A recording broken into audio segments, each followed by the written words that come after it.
बेटा हमने जो कल थ्योरम पढ़ा था, theorem of area of similar triangles, है ना, theorem of area of similar triangles, उसमें हमने क्या पढ़ा, अगर दो ट्रायंगल सिमिलर है तो क्या होगा, उनके एरिया का रेशियो, बेटा उनका एरिया का जो रेशियो होगा वो किसके इक्वल होगा बेटा, वेरी गुड, करस्पॉन्डिंग साइड्स के स्क्वायर के इक्वल होगा। तो आंसर क्या आएगा, A B square upon, very good, equal to कौन, इज इक्वल टू, तो ये कल हमने पढ़ा area of theorem of area of similar triangle, ठीक है। इसके ऊपर हम लोग क्वेश्चंस कर रहे हैं, कौन से प्रैक्टिस सेट का 1.4, कितने क्वेश्चंस हमने कर लिए कल, 4 कर लिए थे ना। चलो फिफ्थ करें, अभी रेडी सब लोग, बस यही थ्योरम आपके ध्यान में रखना है और सब चीजें आपके लिए आसान हो जाएंगी। चलिए तो देखिए फिफ्थ क्वेश्चन क्या दिया है हम लोग को, ये वर्ड्स में दिया है, डायग्राम नहीं दिया है, तो आप डायग्राम नहीं बनाओगे तो भी चलेगा। एक बार सब लोग इसको रीड करिए, चलिए फटाफट, अभी तक तो आयो किया ही होगा। फिफ्थ क्वेश्चन किसी को आ रहा है क्या, हाँ दोनों का दे दिया।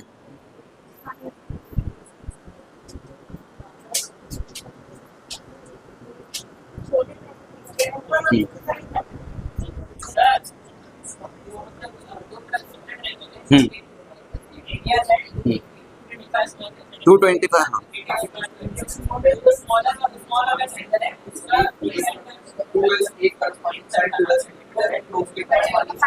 तो बच्चों ये क्वेश्चन डिफिकल्ट है क्या, अगर मैं बोलूं ये इसका फॉर्मूला क्या आएगा, a1 upon a2 is equal to s1 square upon, यही आंसर है ना, और जिसमें a1 a2 का वैल्यू दिया, s1 का दिया, s2 निकालना डिफिकल्ट है क्या, बट मुझे एक बात बताओ, हम डायरेक्ट ऐसे फॉर्मूला लिख सकते हैं क्या, अभी मैं किसी को बोल रहा हूँ स्मार्टी प्लीज स्टैंड अप, अभी देखो कोई खड़ा ही नहीं हुआ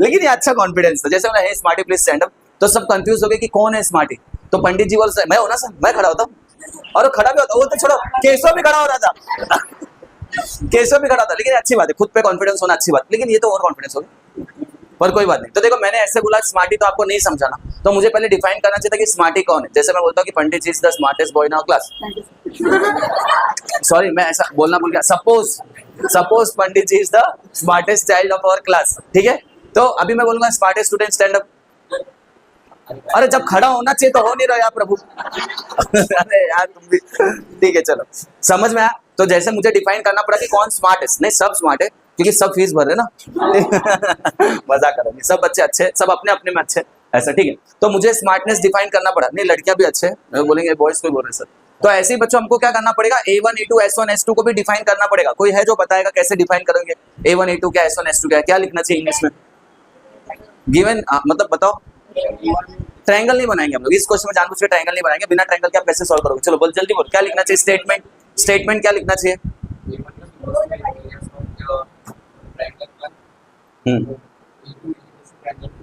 a2 is equal to triangle 2, area of triangle 2, हाँ अच्छा, और कुछ, और किसी के मन में कुछ है, क्या लिखोगे इंग्लिश में, a1 a2 को कैसे लिखोगे,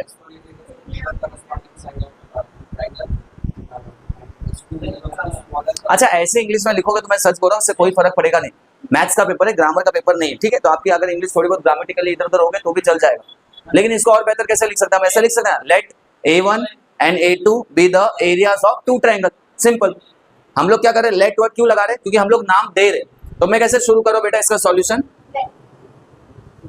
late a1 and a2 be the, बोलो, areas of, very good, two triangles, and अब देखो a1 बड़ा है कि a2 बड़ा है, कैसे पता चलेगा, आपके क्वेश्चन में आंसर दिया है, देखो दो एरियाज दिए, पहले वाले का एरिया कितना दिया है 225, सेकंड वाले का एरिया कितना दिया 81, तो बड़ा कौन सा हुआ बच्चों, a1 is greater than a2, मैंने जानबूझ के लिखा, सर क्या जरूरत है इसको लिखने की, क्योंकि वहां पे आगे देखो क्या लिखा है, the side of the smaller triangle is दिया है, तो आपको बताना पड़ेगा कौन सा बड़ा है और कौन सा छोटा है, तो मुझे आता है s1 बड़ा है, s1 का वैल्यू दिया है कि s2 का वैल्यू दिया, ध्यान से देखो बताओ कैसे मालूम, if the side of smaller triangle is 12, अब इसमें स्मॉलर ट्रायंगल कौन सा है, और सर आपको कैसे मालूम पड़ा a2 छोटा है, देखो ये क्लासरूम का एरिया ज्यादा है तो ये क्लासरूम बड़ा है, और उस क्लासरूम का एरिया कम है इसलिए वो क्लासरूम छोटा है, जिसका एरिया बड़ा है वो बड़ा है, तो हमको क्या बोला है, छोटे वाले ट्रायंगल के साइड का वैल्यू, मतलब a1 का दिया कि a2 का दिया है, देयरफॉर इससे एंड, यहाँ पे मैं क्या लिख रहा हूँ, and s2 is equal to how much, पहले दोनों डिफाइन करते हैं, s1 s2 क्या है, let s1 and s2 be the corresponding, बोलिए क्या लिखेंगे, corresponding sides of both the triangles. बच्चों समझ रहे हैं मैं क्या लिख रहा हूं, कैसे लिख रहा हूं? समझ रहे हैं ना आपको? पक्का? ठीक है, चलो अब बताओ अब क्या लिखना चाहिए। और एक चीज दिया, अभी गिवन में लिखना है तो लिख दो। गिवन में क्या क्या लिखेंगे? A1 का वैल्यू दिया है, कितना दिया है? 225 स्क्वायर सेंटीमीटर या मीटर? ओके। A2 का वैल्यू कितना दिया है? S2 का वैल्यू कितना दिया है? 2 फाइंड क्या करोगे बेटा? मतलब S1 फाइंड करना है ना हमको, करस्पॉन्डिंग साइड। S2 का करस्पॉन्डिंग साइड कौन सा होगा? S1। बस डन, इतना डिफाइन कर दिया हमने S1 S2 A1 A2 के। अब हम लोग क्या बोलेंगे? सिंस बोथ द, क्या लिखेंगे? दोनों ट्रायंगल क्या है? तभी रेशियो निकाल सकते हैं ना, तो पहले बताना पड़ेगा दोनों ट्रायंगल सिमिलर है। तो बताओ क्या लिखोगे? Since both the triangles are similar therefore क्या आएगा? A1 upon A2। बताओ क्या आएगा? A1 upon A2 S1 square upon S2 का स्क्वायर। कल के फॉर्मूला में यही पढ़े ना हम लोग कि अगर दो ट्रायंगल सिमिलर है तो उनके एरिया का रेशियो किसके इक्वल होगा? Square of ratio of corresponding side. चलो बताओ कौन कौन सा वैल्यू है आपके पास? 225। इसका कितना वैल्यू है बेटा? 81। इधर कितना है? S1 पता है क्या? नहीं। S2 का वैल्यू कितना है? समझ में आया? अच्छा सॉरी, स्क्वायर 12 स्क्वायर आएगा क्योंकि S2 स्क्वायर है ना। अब मुझे किसका वैल्यू चाहिए? S1 का वैल्यू चाहिए। ये 12 स्क्वायर को हटाना पड़ेगा। देखो यहाँ पे डिवाइड इधर आके क्या हो जाएगा? तो बताओ आपको क्या मिलेगा? 225 अपॉन 81 इंटू 12 का स्क्वायर। ये कितना हो गया? S1 square. जिनको कंफ्यूजन होता है उनके लिए मैं ऐसा कर रहा हूँ। देखो यहाँ पे 225 12 का स्क्वायर हो गया 144 upon 81 equal to S1 square. समझ में आया? अब मल्टीप्लाई डिवाइड मत करना, चीजों को डिफिकल्ट मत करो, एकदम ध्यान से देखो। ये सब नंबर स्क्वायर है। ये किसका स्क्वायर है? 9 का। 9 9 सा। ये किसका स्क्वायर है? 15 का। 15 15 सा। ये किसका स्क्वायर है? 12 का। 12 12 सा। तो अगर आपने मल्टीप्लाई डिवाइड किया आंसर तब भी आएगा, लेकिन आपका काम बढ़ जाएगा। तो सीधा स्क्वायर हटाओ। स्क्वायर हटाने के लिए क्या करेंगे? वेरी गुड, क्या लिखेंगे? Taking square root on both side. बताओ क्या आएगा? 225 का क्या हो जाएगा? 15। 144 का क्या हो जाएगा? 12। 8 का 81 का क्या हो जाएगा? 9। और यहाँ पे ये स्क्वायर था वो हट के क्या हो जाएगा बच्चों? S1। समझ में आ रहा है? स्क्वायर हटाने के लिए क्या करना पड़ता है? स्क्वायर रूट लेना पड़ता है। समझा? पक्का? ठीक है। अब इसको कट कर सकते हैं। देखो 3 3 9, 3 5 15। अच्छा यहाँ पे प्लस होता तो मैं ये 9 को किससे डिवाइड करता? अगर ये क्वेश्चन ऐसा होता 15 प्लस 12 अपॉन 9, तो 9 को किससे कट करता? 15 से या 12 से? Very good. ना 15 से कर सकता था ना 12 से। पहले दोनों को प्लस करता फिर डिवाइड करता। समझ में आया? प्लस माइनस मतलब पहले वही करना पड़ता ऊपर का। ओके। अच्छा ऐसा देखो 15 अपॉन 9 प्लस 12 होता तब 12 से कर सकता है। क्या बात है, 15 से कर सकता था ना। देखो ये प्लस क्या काम करता है? डिवाइड, पार्टीशन का काम करता है, बाउंड्री का। तो आप इसके बाहर नहीं जा सकते। आप 9 को सिर्फ 15 से कट कर सकते थे, या तो क्रॉस मल्टीप्लाई करके सॉल्व करो। लेकिन अपने पास देखो क्या है? मल्टीप्लाई। मैं 9 को दोनों नंबर से कट कर सकता हूँ, ऊपर नीचे। समझ रहा है? पक्का?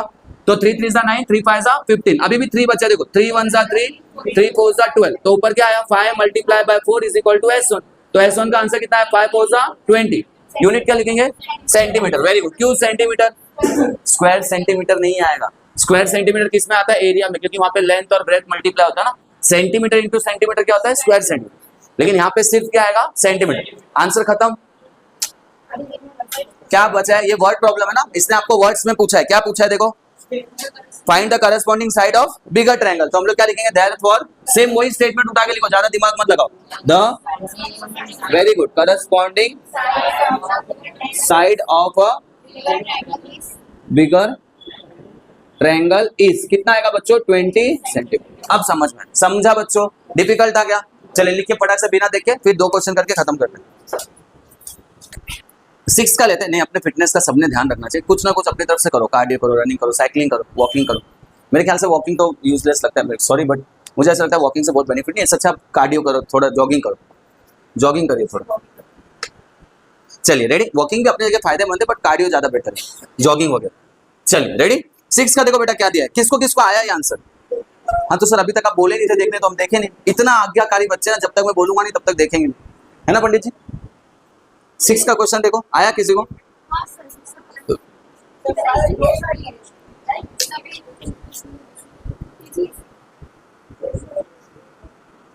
अच्छा मुझे तो 5th में और 6th में क्या डिफरेंस है? 5th में एरिया का रेशियो दिया था, यहाँ पे एरिया का रेशियो दिया। 5th में भी एक साइड दिया था, 6th में भी एक साइड दिया। तो डिफरेंस क्या है दोनों में, बताओ ध्यान से। इक्विलेटरल ट्रायंगल दिया, ओके, क्या डिफरेंस है और क्या डिफरेंस है? फिफ्थ में और सिक्स्थ में क्या डिफरेंस है बच्चों, बताओ।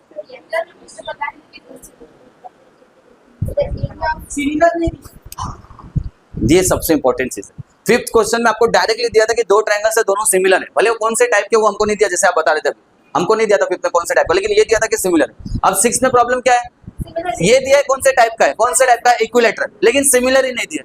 अब सिमिलर ही नहीं दिया है बच्चों, तो आप एरिया का रेशियो विशो निकाल सकते हो क्या? कॉन्ग्रेंट, कॉन्ग्रेंट, ये भी इक्विलेटरल है, ये भी इक्विलेटरल है, कॉन्ग्रेंट है, तो फिर यार कॉन्ग्रेंट कैसे बोल सकते हो? लेकिन आप जो बोलना चाहते हो वो क्या है कि दोनों इक्विलेटरल ट्रायंगल क्या होंगे, सिमिलर होंगे। और कौन से टेस्ट से, ए टेस्ट से। क्यों? क्योंकि हर देखो इक्विलेटरल ट्रायंगल में तीनों साइड सेम है, मतलब तीनों एंगल भी क्या हो जाएगा, कॉन्ग्रेंट। और अगर तीनों एंगल कॉन्ग्रेंट है मतलब कितना कितना डिग्री होगा, 60 60 60। तो इसके तीनों एंगल 60 60, इसके भी तीनों एंगल 60 60, मतलब दोनों ट्रायंगल क्या हो गए, सिमिलर। अब फिर हम लोग एरिया का रेशियो ले सकते हैं ना आराम से, ठीक है। चलो तो करें इसको, समझ में आया बेसिक, चलो ओके। 6 का देखो क्या दिया, एक ट्रायंगल है, गिवन लिखते पहले, गिवन क्या दिया है बच्चों, ट्रायंगल ए बी सी, बोलिए मेरे साथ, and triangle D E F is are, sorry are equilateral triangles, ठीक है। और क्या दिया हमको, दिया है area of triangle A B C upon, वो जो डॉट है ना उसका मतलब अपॉन होता है, upon area of triangle D E F. कितना दिया है बाबू, यहाँ देखो कितना दिया बेटा, 1/2। और भी कुछ दिया है ना, और क्या दिया है, ए बी का वैल्यू कितना दिया है, 4। अभी 2 फाइंड में क्या लिखोगे बच्चों, 2 फाइंड, वेरी गुड, डी ई लिखेंगे हम लोग, ठीक है, ओके। चलो अब यहाँ पे ध्यान से देखो बेटा, इसको फाइंड करना बहुत आसान है। यहाँ पे देखो A B square upon D E square लिखेंगे, पूरा मैटर सॉल्व हो जाएगा। लेकिन उसके लिए क्या चाहिए, पहले क्या प्रूफ करना पड़ेगा, दोनों ट्रायंगल्स क्या है, देखो ना ए बी और डी ई दोनों करस्पॉन्डिंग साइड है, ध्यान से देखोगे तो। मैं सॉल्यूशन चालू करता हूँ, कैसे करेंगे solution, triangle A B C and triangle D, very good, D E F are, बोलिए इक्विलैटरल ट्रायंगल, बरोबर है। तो हम लोग क्या करेंगे, पहले दोनों को सिमिलर बताएंगे। कैसे बताओगे सिमिलर, क्या लिखोगे, angle A is congruent to angle D, angle B is congruent to angle E, angle F is congruent to angle, वो ये हैबिट होता है, बनाना पड़ता है एंगल एफ, समझा। अभी किसी किसी बच्चों को ऐसा लग रहा होगा सर आपने 3 लेटर्स नहीं लिखा, राइट। तो बेटा देखो मेरे को ना ये मेन मोटिव मेरा ये नहीं है, हम लोग डायग्राम पे नहीं बना रहे, इससे मैंने शॉर्ट में एक्सप्लेन किया सिंगल लेटर, नहीं तो हम हमेशा क्या लिखते हैं, 3 लेटर्स। अच्छा इसका रीजन क्या लिखोगे, नहीं जरूरी नहीं, अगर नहीं दिया तो नहीं बनाओगे तो चलेगा। तो रीजन क्या लिखोगे बच्चों, each 60 degree, very good, each क्या है 60 डिग्री, सबके सब 60 डिग्री। देयरफॉर बाय क्या लिखोगे, देयरफॉर बाय ए टेस्ट, क्या आएगा बताओ, triangle A B C is similar to triangle D E F. कितना सिंपल था, समझ में आ रहा है।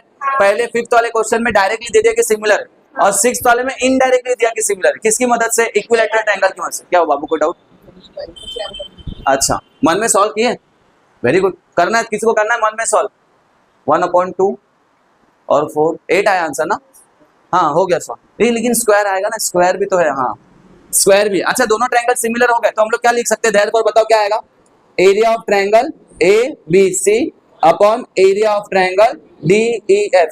अच्छा पिछले क्वेश्चन में हम रीजन लिखना भूल गए, रीजन लिखना चाहिए था ना, कैसे आया। अच्छा इसका आंसर क्या आएगा बताओ, तीनों करस्पॉन्डिंग साइड की जरूरत है क्या मुझे, नहीं, सिर्फ मुझे क्या चाहिए, ए बी और डी। तो आंसर क्या आएगा बताओ, A B square upon D E square. और रीजन क्या लिखोगे, area of, theorem of, sorry क्या लिखेंगे, theorem of, very good, area of similar, ये हमेशा लिखिए बच्चों, भूले मत, ट्रायंगल्स।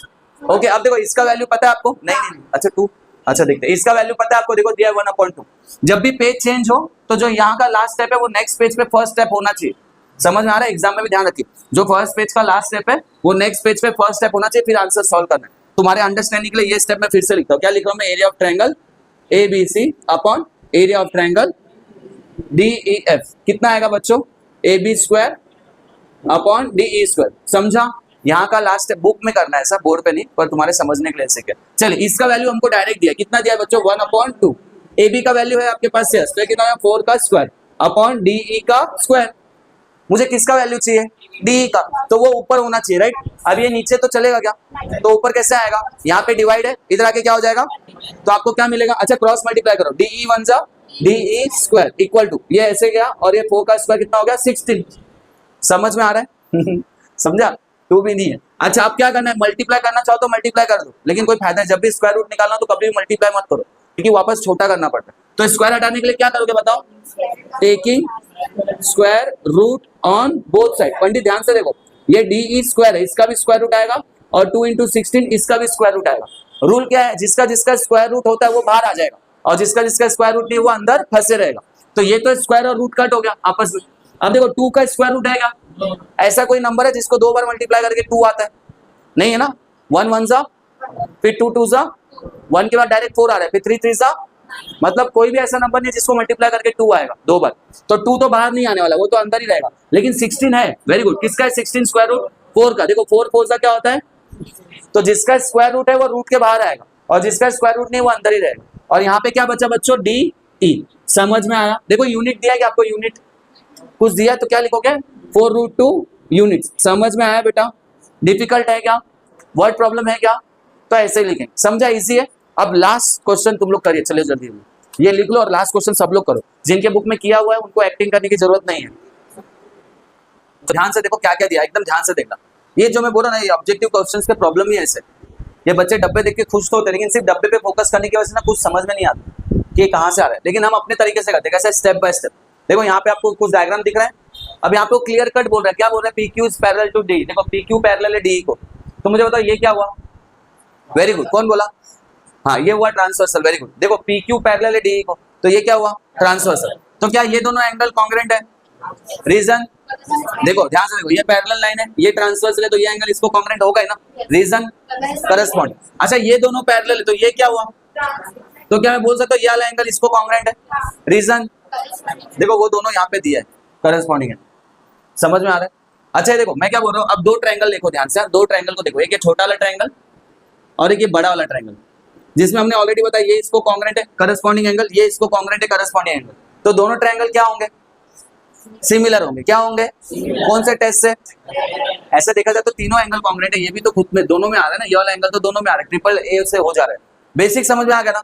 अब आ जाओ क्वेश्चन के ऊपर, ध्यान से देखो, हमको क्या दिया है, area of triangle P Q F. देखो पी क्यू एफ, इसका एरिया कितना दिया बच्चों 20 यूनिट्स, और क्या दिया है, P F is double of DP, जो पी एफ है वो डबल है डीपी के। लेकिन इसको करना कैसे वो देखो, एक क्वेश्चन था 3rd या 4th अपने टेक्स्ट बुक में, जिसमें रेशियो कुछ ऐसा ही दिया था, 4th वाला क्वेश्चन देखो ऐसे ही कंफ्यूज करके दिया था। आपको क्या दिया है, P F is double of DP, इसका मतलब क्या है, इसका मतलब डीपी को इधर लेके आपको क्या मिलेगा, P F upon DP is equal to 2/1। इसका मतलब क्या बनेगा, P F upon DP is equal to 2/1। अभी ध्यान से देखो, समझो विकास सर और जेम्स, इनका वजन आ रहा है 2/1, इनका वजन क्या आ रहा है 2/1, मतलब मैं 2 किलो, जेम्स 1 किलो है क्या, अरे आदमी देख के बात करो यार। अगर हमारे वजन का वेट का रेशियो आ रहा है 2/1, इसका मतलब मैं 2 किलो, जेम्स 1 किलो है क्या, तो ऐसे लिख सकता हूँ मैं v is equal to 2 and James is equal to 1। बच्चे बोलेंगे सर आपसे ज्यादा वजन तो जो बेबी पैदा होता है उसका होता है, ऐसा लिख सकता हूँ क्या मैं, तो रेशियो को ऐसे डायरेक्टली अलग अलग कर सकते हैं क्या, नहीं। यहाँ पे कॉमन नंबर होता है दोनों में, जो हम लोग दिखाते नहीं है। अब वो कॉमन नंबर क्या था पता है, हमारे केस में वो था 40, कुछ भी हो सकता है लेकिन दोनों में कॉमन होना चाहिए, कॉमन मल्टीप्लायर बोलते हैं इसको, कॉमन फैक्टर बोलते हैं इसको। अब देखो जेम्स का वजन कितना आया 40, मेरा कितना आया 80, अब अलग अलग कर सकते हैं ना, यस। तो अगर मुझे पीएफ और डीपी का वैल्यू अलग अलग चाहिए तो मुझे क्या करना पड़ेगा, दोनों जगह क्या लगाना पड़ेगा, कॉमन फैक्टर, तो मैं उसको क्या लगा रहा हूँ x। समझ में आया कुछ लॉजिक, देखो यही चीज यहाँ लिखी है, डीपी का वैल्यू क्या लिया x, तो ये कितना हो गया, कैसे हुआ समझा, देखो यहां से हमने ये निकाला है, गेटिंग सबके समझ में आया, ओके। और क्या दिया देखो कहां पे, अच्छा ये ना, ओके। अब देखिए यहाँ पे ध्यान से, अब इधर आ जाओ, डायग्राम को ध्यान से देखना। देखो डीएफ का वैल्यू निकालना है, किसका वैल्यू निकालना है, डीएफ। बताओ किसको किसको प्लस करके आएगा, डीएफ डीपी प्लस पीएफ। अब डीपी का वैल्यू कितना लिया आपने एक्स, तो ये कितना आया, समझ में आ रहा है। देखो डायग्राम देखो, डीएफ कैसे आएगा, डीएफ कैसे आएगा, डीपी प्लस पीएफ। तो डीपी पहले से लिखा, तो हम क्या लिखेंगे, पीएफ। डीपी का वैल्यू कितना है बच्चों, पीएफ का वैल्यू कितना है, एक्स प्लस 2x कितना होगा, खत्म। तो मतलब हमको इसका वैल्यू मिल गया, इसका वैल्यू कितना मिला बेटा 3x। समझ में आ रहा है मैं क्या बोल रहा हूँ, ओके।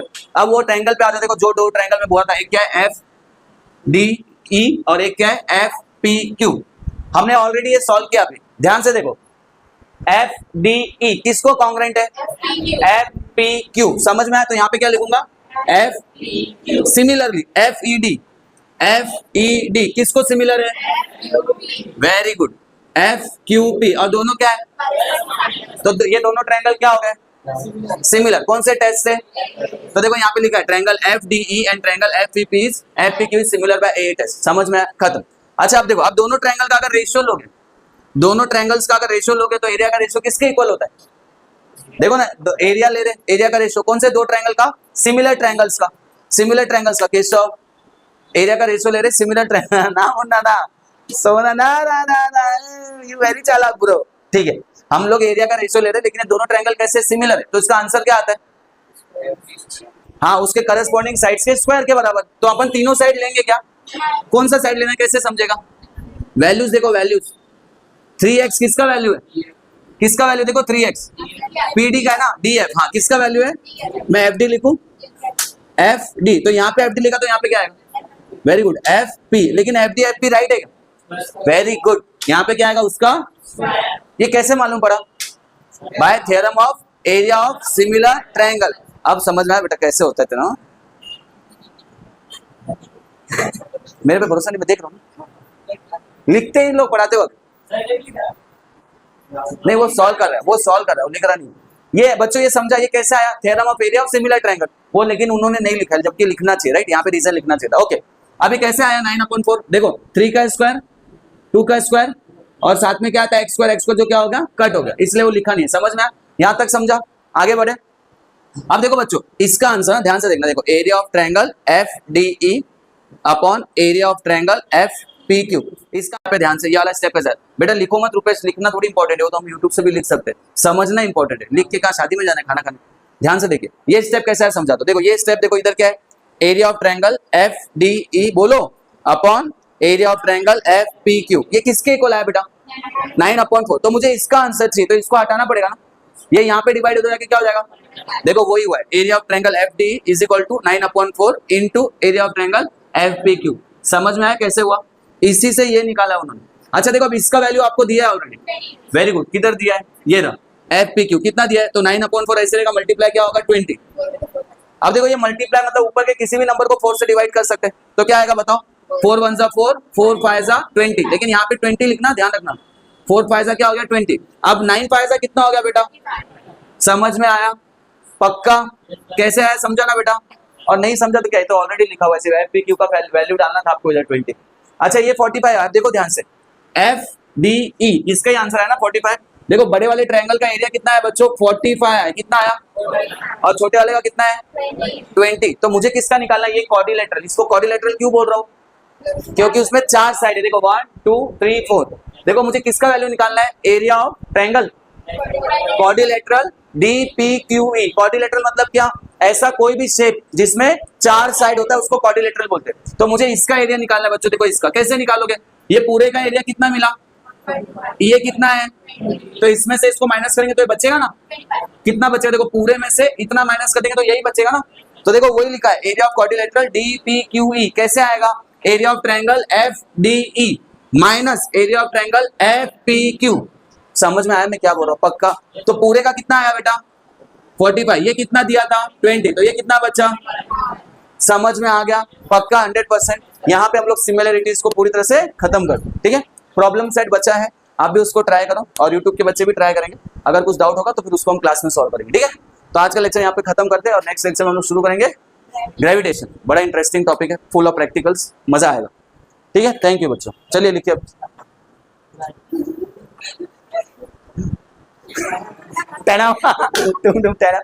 तो अगर आपको ये लेक्चर समझ में आया है तो आप चैनल को लाइक करिए, सब्सक्राइब करिए, कमेंट करिए और अपने दोस्तों के साथ शेयर करिए और बेल आइकन भी क्लिक करिए, उसमें आवाज डाल देना टन टन।